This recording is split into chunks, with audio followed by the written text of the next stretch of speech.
Minister, Canada is a dream destination for many people from across the world, and we are now also beginning to see, not just beginning actually, we're seeing this for the last few years, how some of the workers are getting exploited, although this falls more under the realm of the employment ministry, but I believe that Immigration Ministry works in conjunction with many other ministries.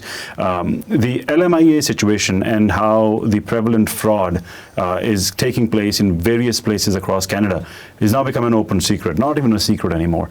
What do you think can be done to combat that? Because a lot of the workers who come to Canada with a dream of building a good life end up getting their dignity totally muzzled and muffled and totally trampled upon. What would you like to say to that? So look, you led with saying that it's a dream for many people to come to Canada, and Canada is actually the top destination of choice for people who are thinking about leaving their country of origin to work anywhere else in the world. Last year was the first year we took the top ranking, and we've continued to hold that position very recently for this year. But the situation you described is a very real part of our temporary employment programs.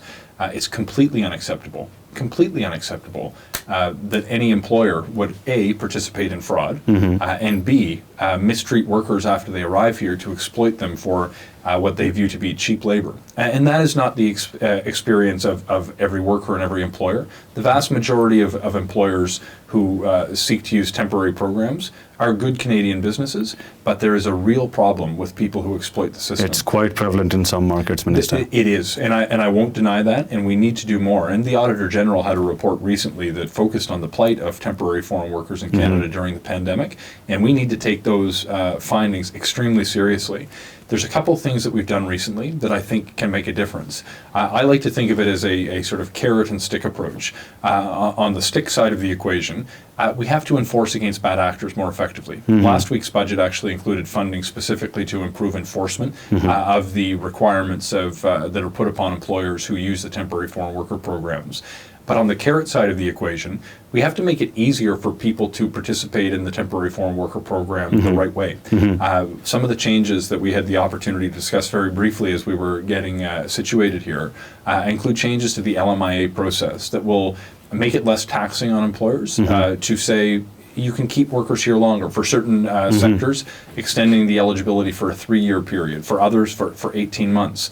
If we make the process easier, people will be less inclined to go into the underground market to seek access to an LMIA. But on the back end, we have to make sure that we enforce the rules expected to have fair treatment of workers.